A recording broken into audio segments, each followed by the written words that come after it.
Trump just posted this, and I've got to admit I'm pretty frustrated. Faith is not a prop, and we shouldn't laugh at it being used as one. There's innocent humor, and then there's this. You don't need to portray yourself as a savior when your record should speak for itself. Comparing yourself, even jokingly, to Jesus, it undermines the very value that many of us hold dear. The same God who saved Trump's life when he was centimeters away from death in that field in Butler, the same God who opened doors nobody saw possible for him to be president not once but twice, is the same God who sent his son Jesus to die on the cross, not for memes, but for our sins. The twink you just heard from is Brylan Hollyhand, aka Timu Charlie Kirk, and hell has apparently frozen over because he and countless other fundamentalist Christian Trump supporters are finally criticizing the president after he made a brazenly blasphemous post. And when I say that this post was blasphemous, it is the most blasphemous post that you can make as a supposed Christian. And the backlash was so severe, even on Truth Social, Trump's home turf, that Trump just deleted the post altogether. But before he did that, Keith Edwards managed to grab these screenshots of Trump's own supporters accusing him of being a false god and the Antichrist. And Noxie grabbed these other comments from Truth Social where Trump's told by his supporters that he's going to burn in hell for the image. Others accused him of blasphemy and called him a demon. And just so you have a better look at it, this is the picture in question, which depicts Donald Trump as Jesus Christ healing the sick. And if that wasn't enough, there's a horned figure behind him which could be interpreted as a demon, and thus a sign that Donald Trump is admitting that he is indeed the Antichrist. Now, the original was shared by Nick Adams. He didn't include the demon in that post, but somehow when it made it to Trump, he got the modified version with the demon, which is exponentially more offensive than the original. Now, when I originally saw this post, even I was taken aback by it because it shows you how little Trump knows about the religion that he purports to support, because this is by far and away the biggest no-no that you can do, because Christians are taught from a very young age to be wary of an antichrist figure who would try to convince people that he's Jesus Christ by doing miracles and bringing peace to the world, and said antichrist figure would end up fooling millions of Christians around the world, which is why they have to be wary of said Antichrist figure. And Donald Trump literally depicting himself as Christ, which Christians are told is a telltale sign to look out for, could be seen as a sign from God to Christians that Trump is the false prophet that they were warned about in Revelations, and he duped them. So as somebody who was indoctrinated into Christianity at a very young age myself, I saw this and thought, oh shit, he might have actually stepped in it this time, because this is a very big deal. And by the time that he pissed off Protestants with that post, he already seemingly pissed off all of the Catholics too, because he made that post depicting himself as Jesus to top off his deranged tirade against Pope Leo, who had the audacity to condemn him for warmongering. And in an unnecessarily long screed on Truth Social, he called the Pope weak on crime and terrible on foreign policy, and he goes on to credit himself for the Pope becoming the Pope, writing, "Leo should be thankful because, as everyone knows, he was a shocking surprise. He wasn't on any list to be Pope and was only put there by the church because he was an American, and they thought that would be the best way to deal with President Donald J. Trump." I love how he knows he has to be dealt with. "If I wasn't in the White House, Leo wouldn't be in the Vatican. Unfortunately, Leo's weak on crime, weak on nuclear weapons, does not sit well with me.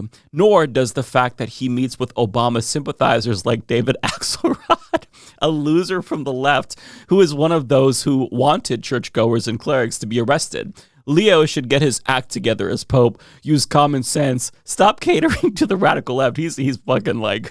He's going on a tear here, and focus on being a great pope, not a politician. It's hurting him very badly, and more importantly, it's hurting the Catholic Church. Right, because criticizing Donald Trump hurt the Catholic Church, as opposed to, say, years of systemic sexual abuse that was covered up, which is probably a rare area of agreement between Donald Trump and the Catholic Church. But as you can see, he really is batting 1,000 here when it comes to pissing off religious people, i.e. his core base of support. And as loyal as they've been to him, a lot of them did seem to draw a line, at least temporarily, because he decided to go full Antichrist. For example, 5th place loser Riley Gaines was confused by his post, saying a little humility would serve him well, and adding, "God shall not be mocked." Others, like GOP propagandist Nick Sorter, rode the fence by applauding Donald Trump for deleting the post while not explicitly condemning him, because, he is still daddy after all. Trump bootlicker Matt Walsh pointed out that the original image before it was shared by Trump didn't actually include a demon, and asked Grok to explain explain what its inclusion meant. Michael Knowles also joined in, writing, I assume someone already told him, but it behooves the president, both spiritually and politically, to delete the picture, no matter the intent. That's my Michael Knowles impersonation. I'm so sorry. Tim Pool chimed in, commenting about how Trump is choosing to go out with a bang. And of course, Marjorie Taylor Greene also joined in, accusing him of blasphemy and claiming that the image was giving Antichrist spirit. But I saved the best for last because Christo-fascist hate preacher Joel Webbin accused Trump of being possessed by a demon. And you really love to see it. Oh, I'm enjoying this so much. But he deleted the post, so the question is, what's the excuse? Did a rogue staffer share that image, or was he hacked? Well, his excuse is actually way dumber somehow. Mr. President, did you post that picture of yourself depicted as Jesus Christ? Well, it wasn't depicted. It was me. I did post it, and I thought it was me as a doctor, and had to do with Red Cross as a Red Cross worker there, which we support. And only the fake news could come up with that one. So I just heard about it, and I said, how did they come up with that? It's supposed to be me as a doctor making people better, and I do make people better. I make people a lot better. Good one, Mr. President. That was amazing. I do love that excuse. That was 10 out of 10 because, as we all know, doctors dressed up exactly like Jesus Christ before healing people with bright beams of light. That was my favorite excuse that he's ever given of all time. You know, the fake news, they're playing checkers while Trump is playing chess. I can't believe he said that. I thought it was me as a doctor. Sure, bud. I'm sure that the Christians will eat that shit up. Well, they probably will. So, like, sarcasm aside, they might believe that. I don't know. But, if they were smart, if Christians were smart, they would realize that his obvious cluelessness to the do's and don'ts of Christianity is an indication that maybe he's not an actual believer like they are. But the problem is they're not smart. In fact, evangelical Christians are the most gullible people on the planet. Trump was literally selling autographed copies of Bibles, and he used the Bible as a prop for a fucking political photo op while holding it upside down. Like, he couldn't even name a single Bible verse that he liked after claiming the Bible was his favorite book. And apparently that didn't set off any red flags for fundamentalist Christians. Just watch and see how bad he is at pandering. You mentioned the Bible. You've been talking about how it's your favorite book. And you said, I think last night in Iowa, some people are surprised that you say that. I'm wondering what one or two of your most favorite Bible verses are and why. I wouldn't want to get into it because to me that's very personal. You know, when I talk about the Bible, it's very personal. So I don't want to get into verses. I don't want to get into... There's no verse that means a lot to you that you think about or cite? The Bible means a lot to me, but I don't want to get into specifics. Even to cite a verse that you like? No, I don't want to do that. You're an Old Testament guy or a New Testament guy? Probably equal. I think it's just an incredible... The whole Bible is an incredible... I joke very much so. They always hold up the Art of the Deal. I say my second favorite book of all time. Very convincing, because we all know how uncharacteristic it is for fundamentalist Christians to want to talk about the Bible and cite their favorite verses. So, yeah, he wasn't even trying, and yet he had evangelicals eating out of the palms of his hands. It is so easy to successfully dupe these people and grift off of their gullibility, and he was doing fine until he did the one fucking thing that you're not supposed to do, by depicting yourself as Christ, who is the false prophet that they were warned about in the one chapter of the Bible that they managed to actually fucking read. But he couldn't even do the one thing you're not supposed to do, which I find so funny. But it's just crazy to me that Christians never got a sense that he wasn't a true believer after he was very clearly pandering to them. But even after that, they never thought to question his authenticity when they found out about his adultery and rape and alleged pedophilia and the way he's murdering a bunch of people. Like, that's one of the 10 commandments, and he's just like flippantly disregarding it. But it still didn't occur to them that he was full of shit, even after he admitted that he wasn't going to get into heaven, when every Christian knows that all you have to do is accept Jesus Christ into your heart, and then you get into heaven. But like, him sharing an image of himself as Jesus, that was the one thing that finally got them to question his commitment to Jesus, because, of course. But he's at least lying about the image to try to win back fundamentalist evangelical Christians that he lost. But when it comes to Catholics, his message to them is basically that they should go fuck themselves. He now says you owe Pope Leo an apology. Will you apologize? No, I don't, because Pope Leo said things that are wrong.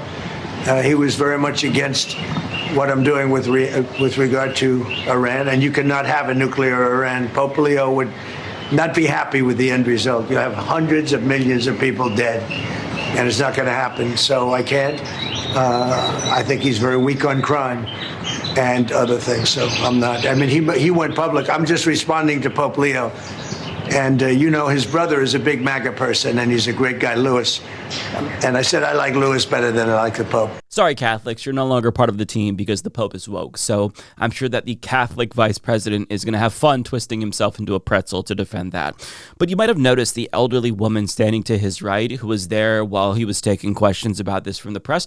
And I want to take some time to talk about why she was there, because it speaks to how hard it is for Trump to also pander to working class Americans. It's not just Christians and Catholics that he's failing to placate and pander to. It's everyone that voted for him thinking that he gave a shit about them or that he was one of them. So that elderly woman, she was there because she DoorDashed McDonald's to the White House for Donald Trump. I'm not making this up. And the entire point of this was a publicity stunt to promote Donald Trump's no tax on tips, to make it seem like he's a working class hero. And on Fox News, she talked about why that policy in particular made a difference for her. So how much does this no tax on tips mean to you? I mean, I don't know what the structure of payment is there at DoorDash, how much you get in salary per delivery, and then how much of your income is tips. Can you kind of break it down to us and tell us what this no tax on tips really means for you? Well, what this really means for me is, as they said, last year my husband, he was diagnosed with stage 3 cancer. Sorry. During that time, I was able to take some time and take him to his appointments and, be there with him. But, as you know, going through treatment, even with insurance, you kind of break the bank. And, we pretty much went through our savings. And so when I found out about the no tax on tips, I was like, this is incredible, because this, it's not going to replace my life savings, but it's going to help certainly with future doctor's appointments and future things that, we have going on. Now, that woman's predicament is emblematic of Trump's failure as a president and America's failure as a country, more broadly speaking, because that woman should not be working. She very clearly is old enough to be retired, and the fact that she has to DoorDash to make ends meet in the richest country on earth is extremely sad and speaks to our priorities as a country. And to add insult to injury, she's racking up medical debt because her husband has cancer. He has insurance, but he's still racking up medical debt because we all know health insurance is a complete scam in and of itself. Now, none of this should be happening to that woman. She should be able to retire, and her husband's healthcare should be free at the point of service like it is in every other comparable country. But even in an imperfect world where we don't have universal healthcare, where she still had to work, no tax on tips amounts to nothing more than crumbs for her, when the actual policy that would help her is mandatory wages from her employer and a union. But companies like DoorDash and Uber, they don't have to pay their employees living wages and offer them healthcare benefits because they're not technically employees, they're independent contractors. Therefore, they don't benefit from the measly protections that actual employees do get in this country. And Trump isn't just ignoring the plight of independent contractors, i.e. employees of these corporations, he's actively making their lives worse. So back in February, the Trump regime announced a new policy that specifically fucks over independent contractors like that woman by limiting the scope of who qualifies for employer protections under the Fair Labor Standards Act, which makes it easier for employers like DoorDash to commit wage theft and get out of paying minimum wage and overtime to workers like that woman. So while Trump is taking away labor protections at the behest of large multinational corporations that contributed to his campaign,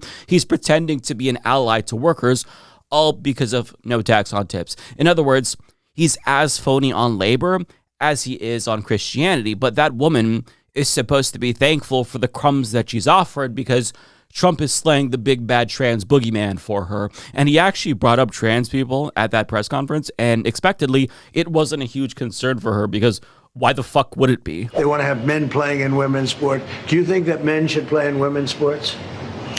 I really don't have an opinion on that. You don't, I'll bet you do. No, I'm here about pizza. No tax on tips. Yeah.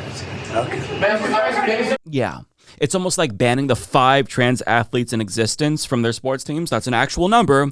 Isn't going to improve material conditions for the rest of us.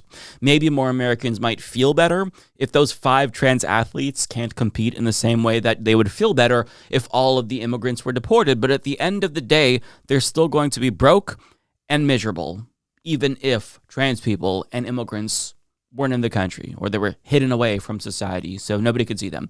In other words, everyone is learning right now the hard way about how fake and phony Donald Trump is with regard to all issues. He lied to Christians, he lied to Catholics, he lied to workers, he lied to people that thought he'd be anti-war and America first. And, shame on Trump for fooling them the first time, but after the second and third time, shame on them. Do yourself a favor and click the join button on YouTube to become a member. Because Mike's doing a great job getting to watch his videos before everyone else is tremendous. Many people are saying this. Join today, folks. You won't regret it.